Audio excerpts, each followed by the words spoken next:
And This conference will now be recorded. sorry, I should have stopped for a second there. Thank you for the opportunity. I'll jump into this in just a second, but I just wanted to start by saying, for the most, I assume most people that are on know about Nahara, but Nahara is an excellent organization. We are honored to be a part of, in any way, shape, or form, working with Nahara. And there's many organizations out there to work with, but there's a few that really give back and really do a lot. And Nahara is one of those that it's just an honor to work with. So anything we can do to help is our goal. And thank you for everything the board does too. You guys are amazing. Thank you. And I'd like to actually, if it's okay, just start. And I know this is probably all over the news and everything. I don't want to talk about the events. I just a moment of silence for what happened in Texas yesterday. I know it's fresh on everybody's mind, but if we could just have a moment of silence.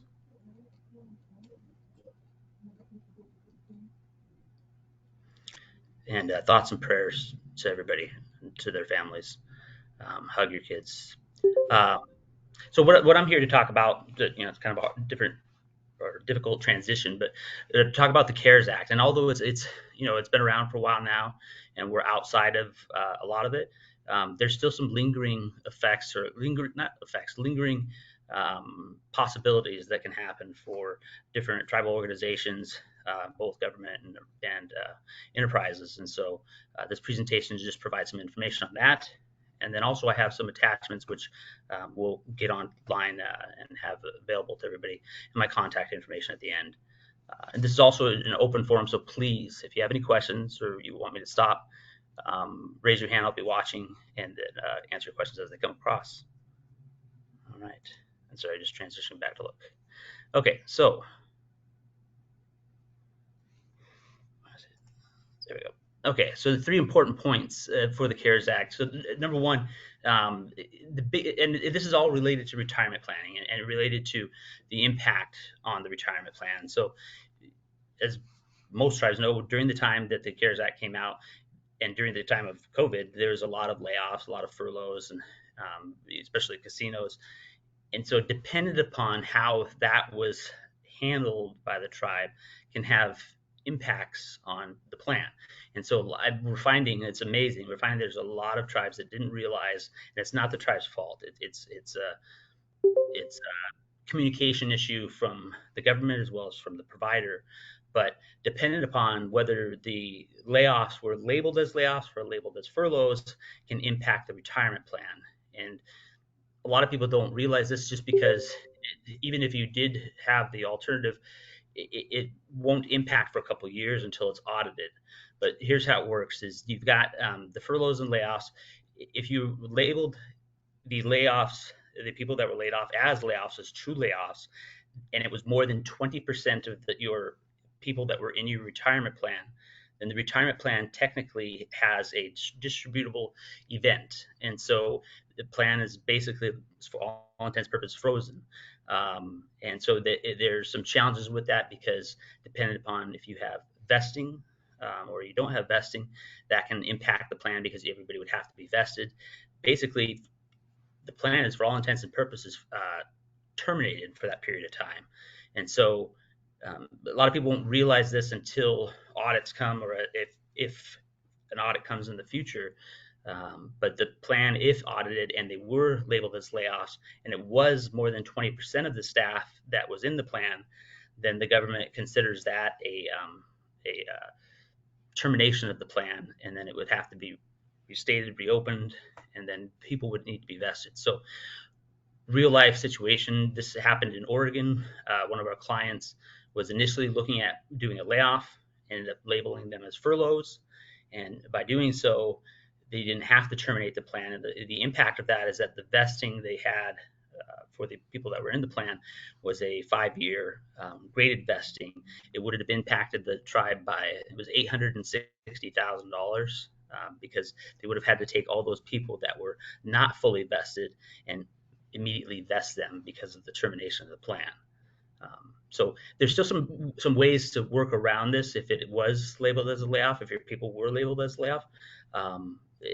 that part we'll have to get or you have to have a CPA involved or your attorneys a little bit, but there's definitely some impact there that needs to be considered or looked at. I'm just going to toggle back. For some reason, I can't have my screen in case there's any questions. No. Okay. Okay, so then next, the need to amend the plan document, the increased employee access to funds.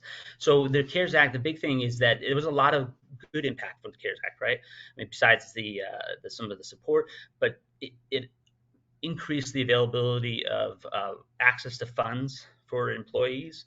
But there's some effects with that too, from a plan design standpoint, from the tribe and or the enterprise, in that in immediate when this is all taking place a year and a half ago, you didn't have to do anything to amend your document to be able to have this extra additional loan capital that's available for employees and or some of the distribution options.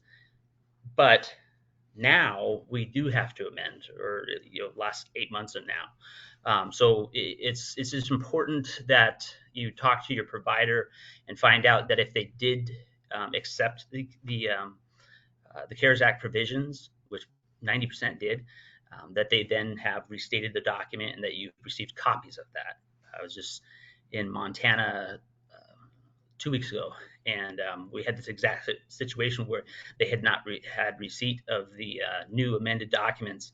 And although that's not necessarily a regulation issue, it's just a challenge for the tribe to be able to understand as employees were calling and asking questions and is this did we amend the document. So it's important just to reach out to your provider, and we're a retirement plan provider, but whoever your current provider is will be able to get you this information. And obviously you can call us as well. And then increase employee access to funds forward here. Okay, furloughs and layoffs. So we were talking about that a little bit. The layoff is more permanent in nature and is considered a separation from services, which is why the whole 20% rule applies. And then the furlough is a mandatory suspension of work without pay, but if an organization is required to provide paid sick leave, either the CARES Act or COVID-19 related legislation, furlough might not take effect until the paid sick leave expires, which basically extends the plan so that you don't have to terminate it. So I know there's a lot of information, but basically, if the employees were labeled as furloughs when they were laid off or when they were separated, then you don't have to terminate the plan. You can keep the plan open, and therefore you don't have to vest people and have that separation of funds. And then again, so there's a lot of confusion with this. When the CARES Act came out and everything that was going on, you did not have to amend your plan to be able to have the extra CARES Act provisions apply. They automatically applied unless you opted out. And that's why 90% of plans have that CARES Act access. So then the challenge, or not the challenge, but the important thing is that now moving forward, that we know where we have copies of the new plan document because it was amended by default. And so now, unless you did decline. And so now it's important just to have that documentation and to have it on file. And any good questions so far? Skipping back just to check. Nope, I think we're good.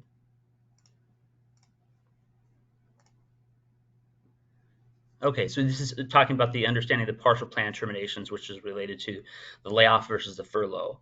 And it's talking about the 20% of the qualified plans participants are laid off in a plan year. They still hold account balances. The IRS considers the plan partially terminated.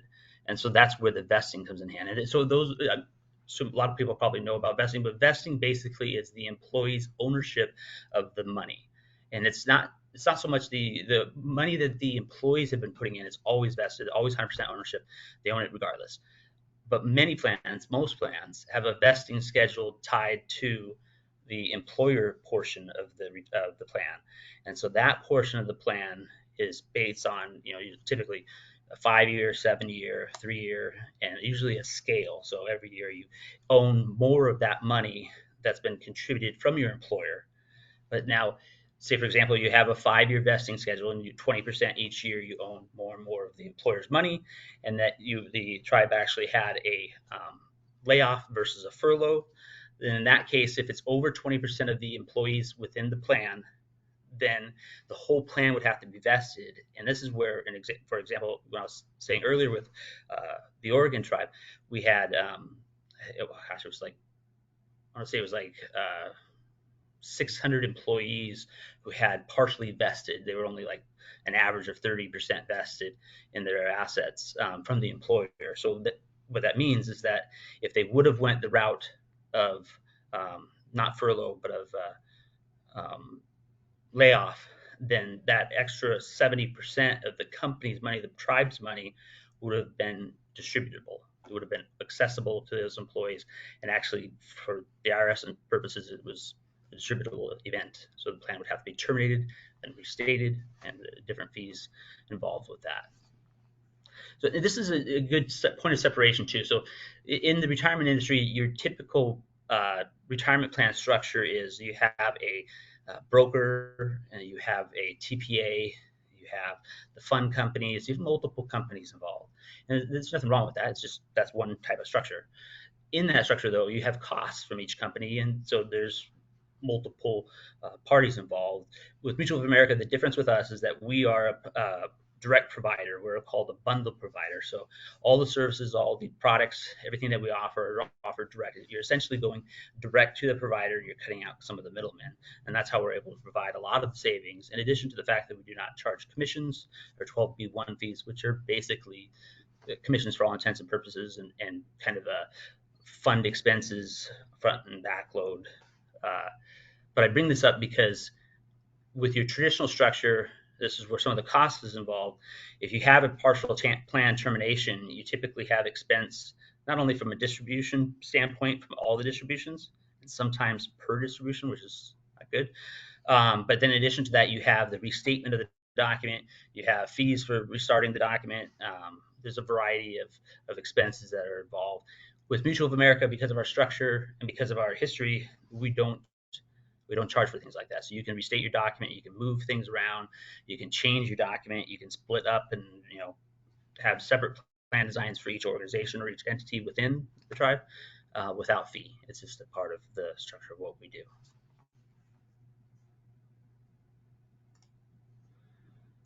And then increased employee access to funds. This is something that was during COVID. Now, this has not been extended.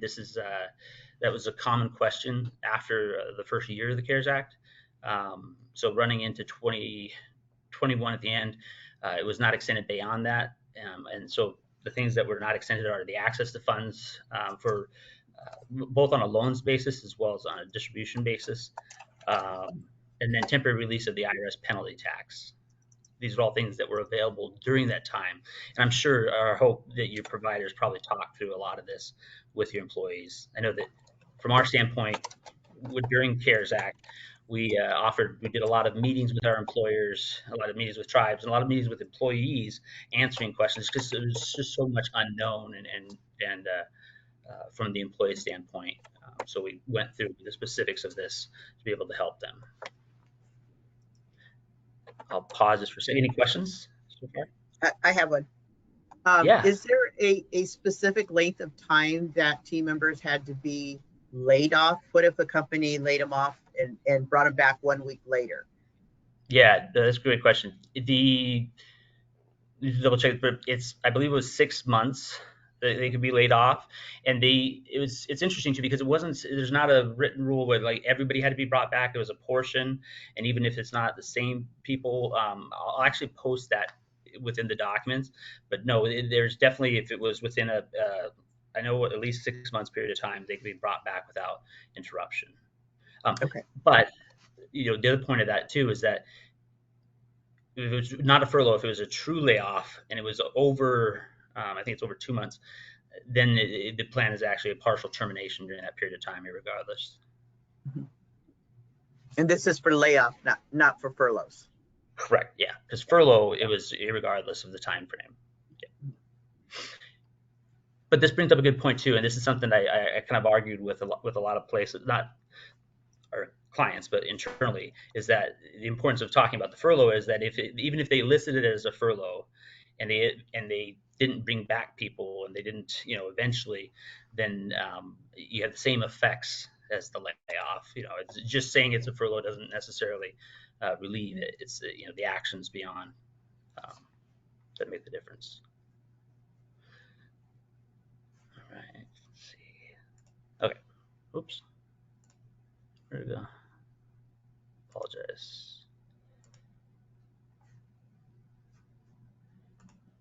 Where did it? Here we go. There we go. Sorry.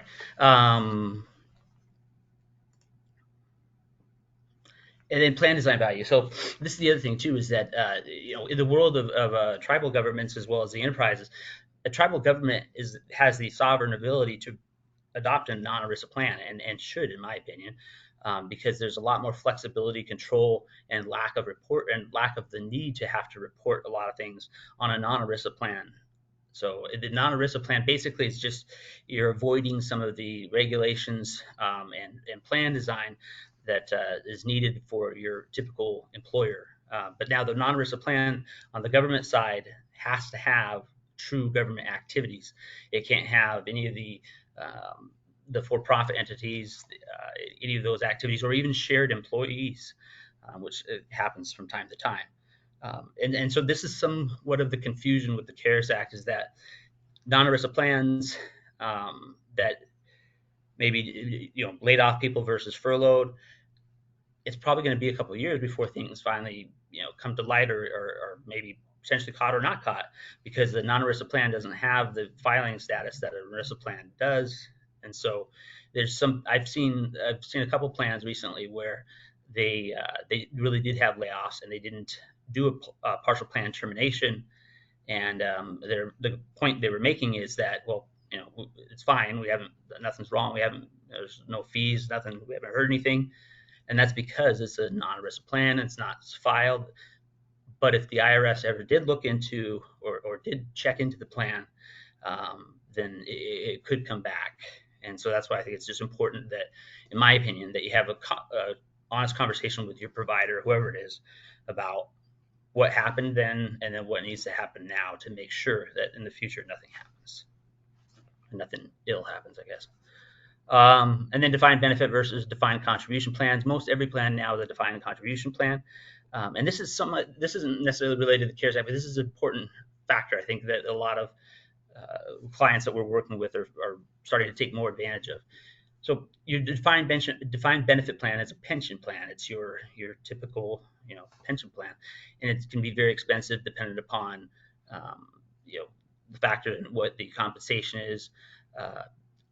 But the pension plan obviously is very attractive, and so we have many tribes where the tribe itself is good. The plan that they're offering is great, but the law enforcement department or the educational department are having problems retaining people because the state has the state pension plan. And so, like, for example, where I'm from, I won't say the tribal name, but we had a 2.5-year retention on average of our law enforcement officers. We have 20 officers, and that's because the state basically was poaching from us every year. And so we were like a training ground for law enforcement officers that eventually went on to the state. Not all, but a lot. And so the challenge is that to adopt a similar plan to what the state is offering is very expensive.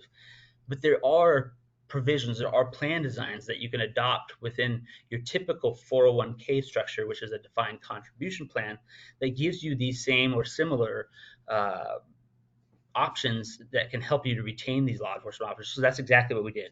So with this tribe in particular, we went from the prior provider had one plan, and it covered both the enterprises, the casino, and the tribe, and it was an ERISA plan.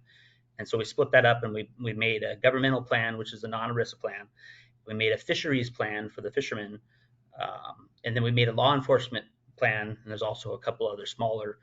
Each one had different plan designs. And then on the enterprise side, we did this traditional 401k. But for the law enforcement officers, we adopted a defined contribution plan with what's called an age and service weighted option. And so what that allows you to do, and especially in a non-ERISA plan, because you can be very flexible, is it allows you to take the all your officers and say, okay, well, we're going to compensate differently based upon years of service and or age. And so we were able to take and look at, well, what kind of mirrors close to what the state does, the state of Washington, and then design the plan based upon that. And we've already seen some retention benefits at law enforcement. In fact, it's now spilled over into education. We're looking at doing something there too. But I guess my point in saying all this is that a lot of tribes, a lot of organizations in general have your typical prototype cookie cutter 401k plans with a, either a match or a base contribution, and the employees can contribute and they can take a loan or whatever it may be. But it's just the, bland. Does it really address all the needs of all the tribe and all the departments? And in my opinion, no.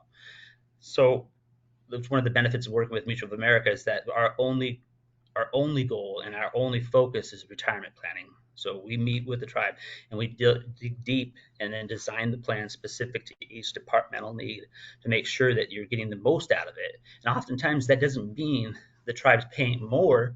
It just means it's making it more specific, designed for specific groups. I mean, when we did this for the tribe I was speaking of, there was a couple departments that were receiving benefits of the government that didn't need that same type of benefit, because it was a car wash, it was the gas station employees, and to be competitive in that arena, it just didn't make sense. So we're able to divert things in different arenas. And then again, with our structure, because of the fact that we do not charge for transactional fees or for making plan adjustments, we can make those customized plans for each department, and in the whole, everybody gets the same pricing as far as the funds, because we're treating all those separate entities and separate plans as one. So it's just another benefit of what we do. And any questions on that? I know that's...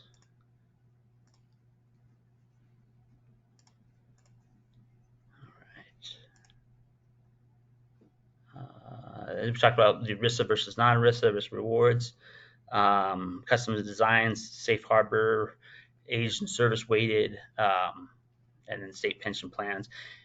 That's the other thing too. So with our structure, one of the things that we do too is we spend a lot of time digging into, what's the specific need for each department, and oftentimes, or not oftentimes, but sometimes it's not with us. And so I've helped a couple tribes to put their law enforcement officers within the state pension plan, because that is an option.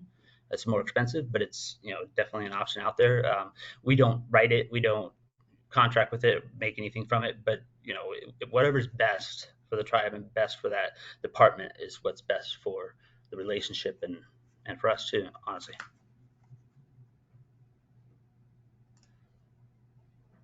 Plan expense savings.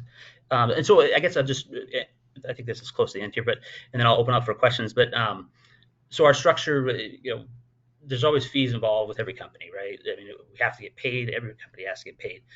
The difference with Mutual of America versus most other companies, besides the fact that we're not a multiple provider with multiple fees and there's no commissions, is that we're a mutual company, so our clients own us. So at the end of the year, based upon the expenditures and the revenue, there's reductions on the funds, and so it's all shared. We don't retain anything from our the different fund companies, fund families that we work with, which we have 21 different fund families. There's 68 different funds in total. But it's just a part of who we are. For 75 years, that's sort of 76 now. That's who we've always been. We actually started as a nonprofit in 1941, so I guess I gotta do the math. But anyways, 1941 was when we started as a nonprofit for specifically to serve the needs of social service employees who didn't have retirement plans at the time or didn't have access. And then since then, we've changed about, I think it's been 16 years ago, to a for-profit entity, because we offer for-profit plans to a variety of different industries, but a lot to tribal enterprises. And so that's why we changed our tax filing code. But we do not have a for-profit board. We're a mutual company. The clients own us. And I think that speaks a lot to how we're able to provide savings, is because of those measures. Our pricings are set. We don't negotiate. It's just, we provide clear upfront. These are the price breaks based upon assets. And then we always look to provide the best pricing upfront by showing, look, if you have all your assets, even if it's separate plan designs with one, then everybody benefits because of the overall assets. Gotta go backwards. Streamline communication.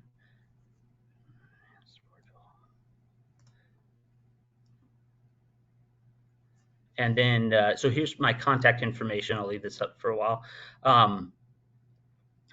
The other thing too is that so we have 48 offices throughout the United States.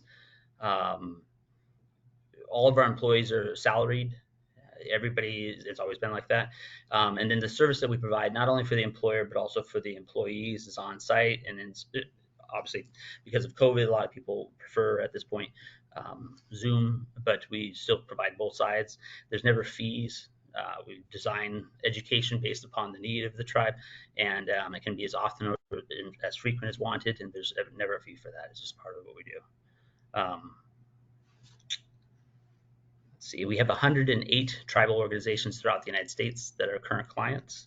A lot of focus in the Pacific Northwest, California, Alaska, the Midwest, Oklahoma,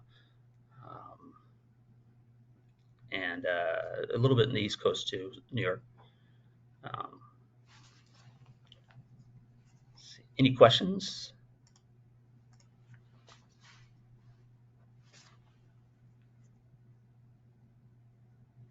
I just have a comment. I have been out of HR for a while, but this is very valuable information for me, just to things change on a daily basis.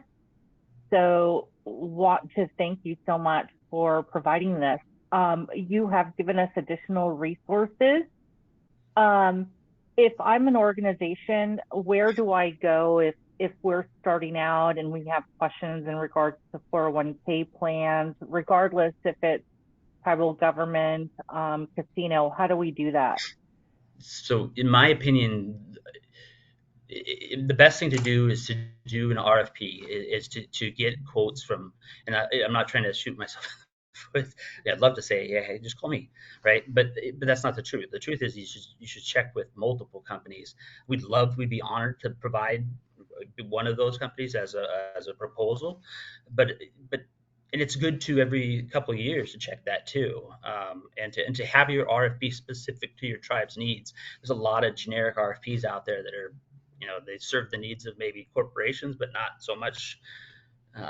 It just depends. I mean, the casino has different needs than the tribe, but so I think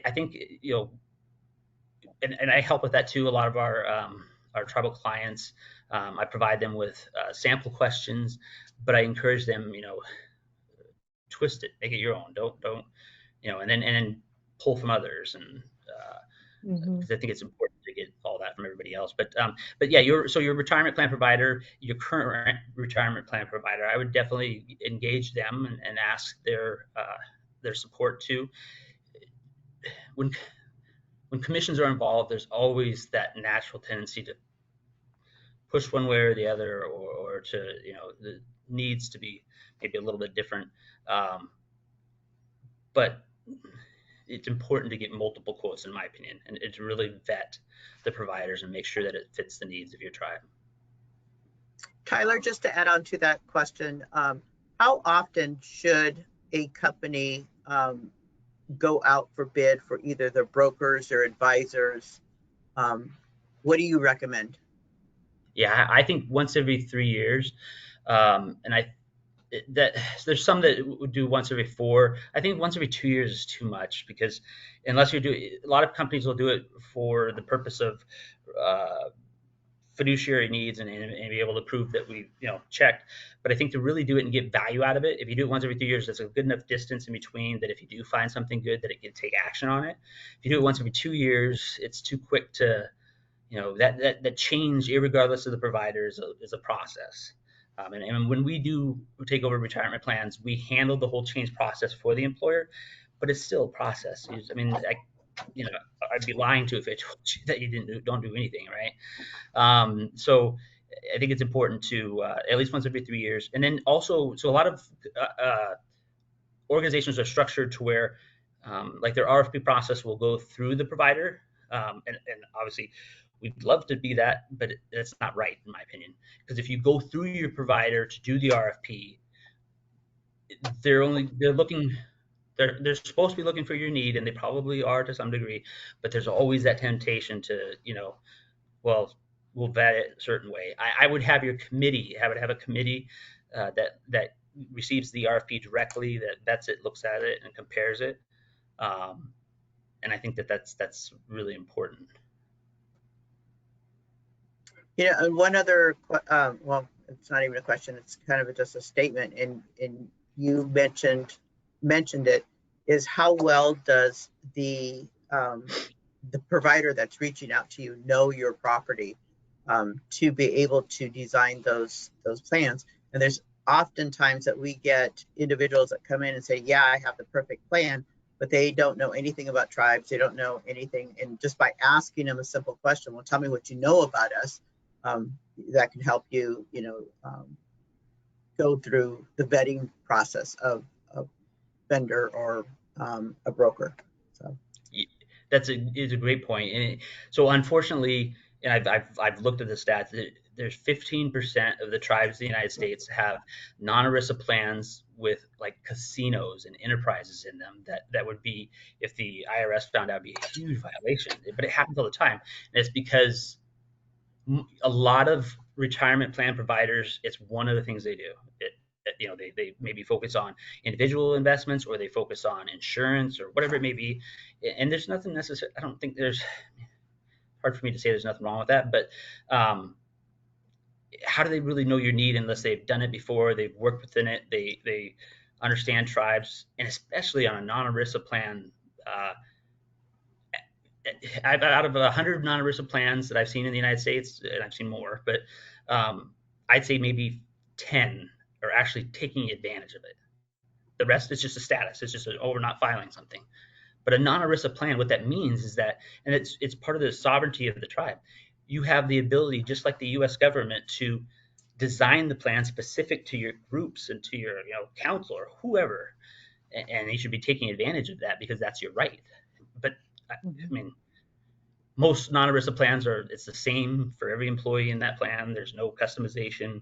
It's just the fact that it's not filed.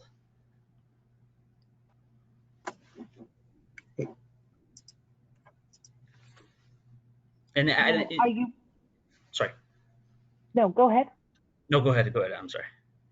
No, I just wanted to point out when you talked about committees, and it's typically it's your CFO and HR and finance, right? But I think one thing that's really important is when you're getting a plan is to really know your audience, the tribe, of course, but also your line level team members. And I think 401k back in the day was you fill out a piece of paper, you get everything, and everything is so digital right now. Is that how Mutual of America is? Is it digital where you sign up and the file is transmitted over? What about communication for the employees? Does Mutual of America offer communication, webinars? Because it's really important, especially with the labor, with tribes, with English, as English is a second language for some, and it can be a little bit difficult. What sets you apart from other 401k providers? Yeah, that's a great question. And your point, and the point that you're making is, I mean, you can have a retirement plan, but if the employees don't understand it, don't benefit from it, and aren't taking advantage of it, then what's the, it's just one other thing that you're providing or paying for. So Mutual of America, one of the things that we pride ourselves on is we have all the technology. We have, auto enroll. We have all the features of, everything can be digitally. But I think that it's, especially in working with the tribes that I work with, it's important to be on site and to be there personally and to be there to walk people through. Because a lot of people just, I mean, it's a digital age, but it's not. I mean, I'm kind of aging myself, I guess, a little bit. I prefer the face-to-face and the paperwork to some degree. But our education is beyond that too. So we, like for example, we have educational pieces that are related to the market and to funds and investing. but that's not what drives people to be interested, especially young people, right?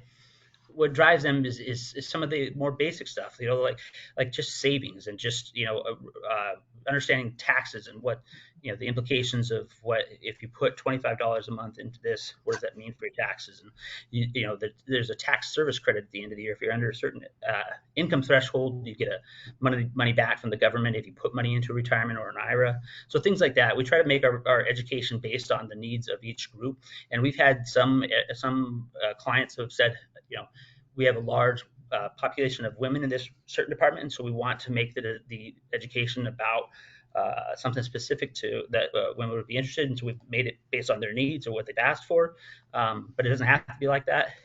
Some of it's older population, but we make it. I guess my point is we make it customized to the department, to the need, and to the tribe, and then we also provide additional education like we have a some tribes use it for miners trust, but a lot of tribes will use it for their internships.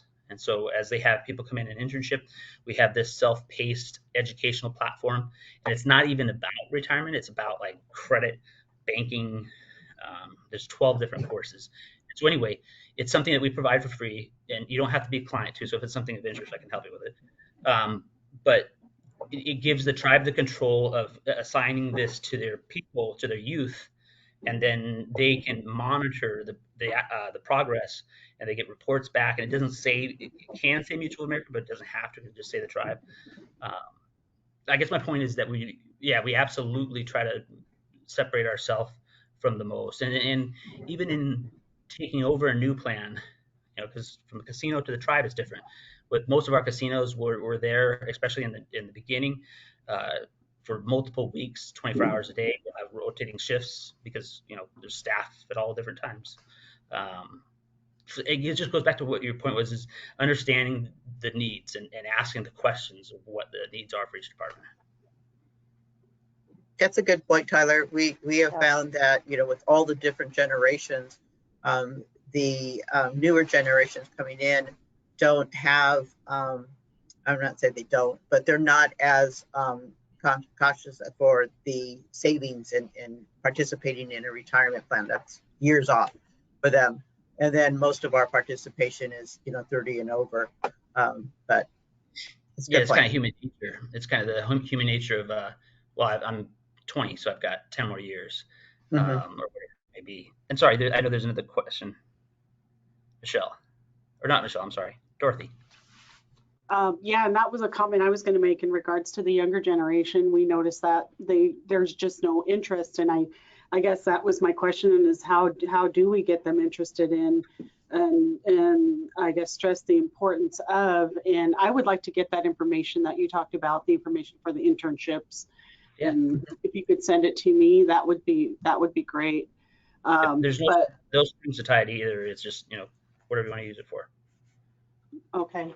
But that was going to be my comment in regards to the younger generation that we reach out to, and with the market right now in recruiting, it's very tough. The younger people aren't interested in those types of benefits. They tend to move around quite a bit. But also, I wanted to say, I'm sure that you're probably busier with the market the way it is now in these changing times.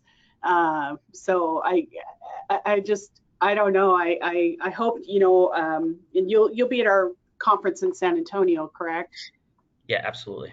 Yeah. And I'm grateful for that, because I know that we have the older generation, the baby boomers that are retiring, and I'm sure a lot of people are signed up and in your 401k plans, and with the changing markets, I guess I would think that you and your industry would be at the forefront in trying to assist people. I guess just need to be more aware, with everything going on in the market, and I just don't know how to remind people.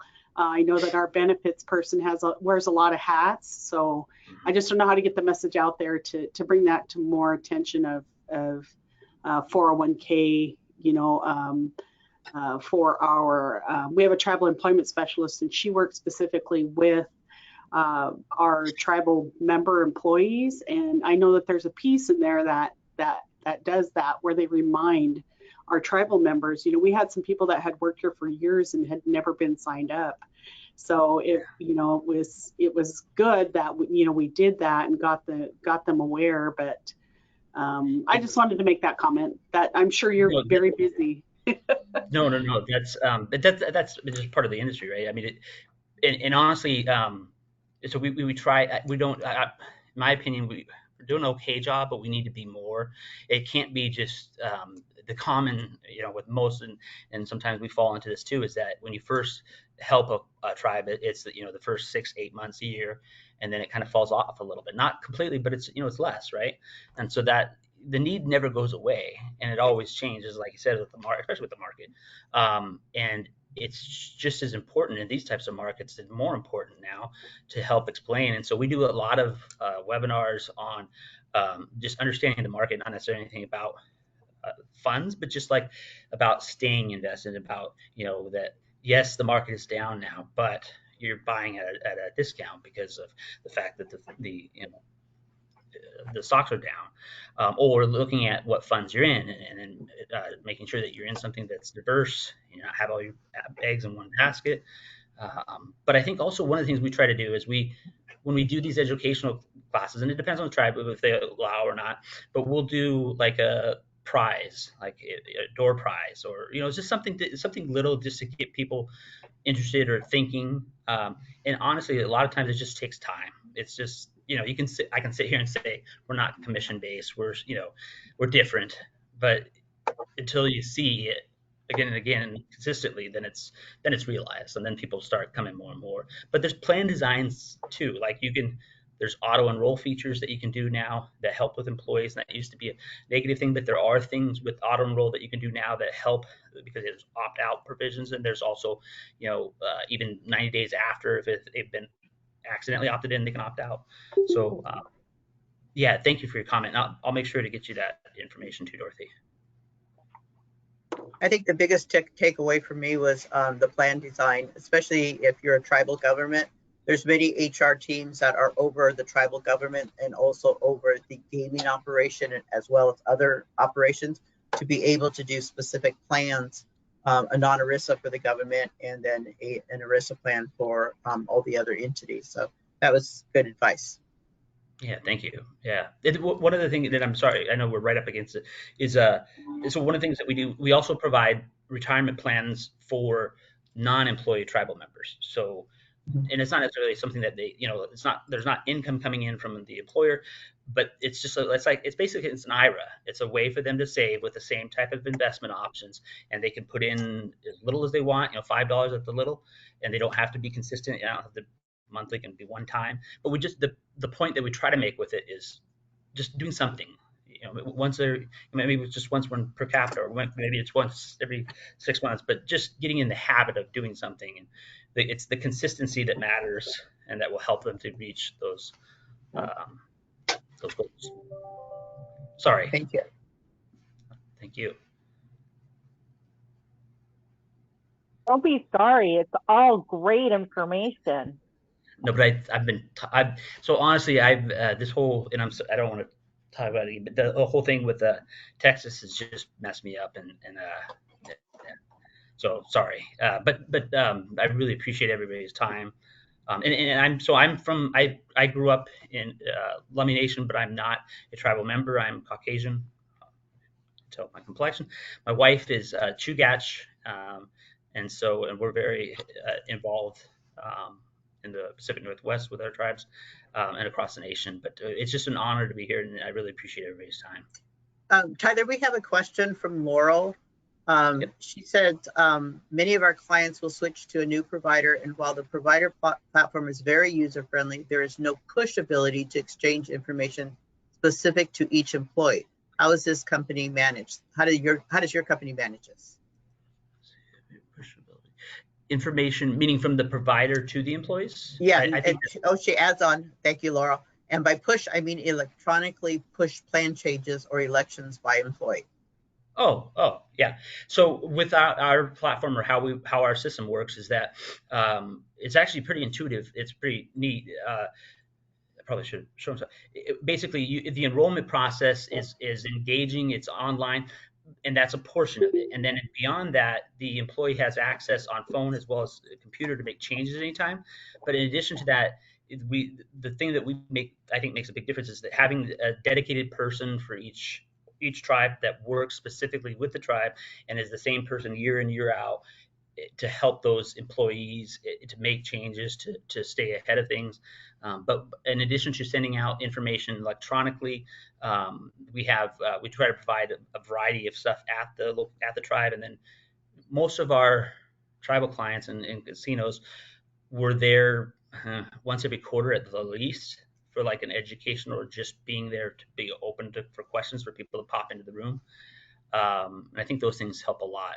But did I answer that question right, Laurel? I'm sorry. So the backstory on my question is we've just experienced many of our clients who have switched plan providers, and then those new platforms are not able to sort of push information back and forth to, say, the human resources employee who needs to, maybe take those elections and changes and loan requests and things and actually process them through their own system. I know some it's very seamless and effortless, but I was just kind of curious, how you guys manage that, whether you match IT departments and they talk and, set up a push, or how does that work? Because we've had to do quite a lot of payroll audits because of the delay in information being done on the provider side and that information being pushed to tribes, and kind of putting them in a precarious position for not having met deadlines to get elections and changes completed on the tribe side. Yep. Yes. Thank you for clarifying. So your question is in this. I'll just, because I know we're up against the time.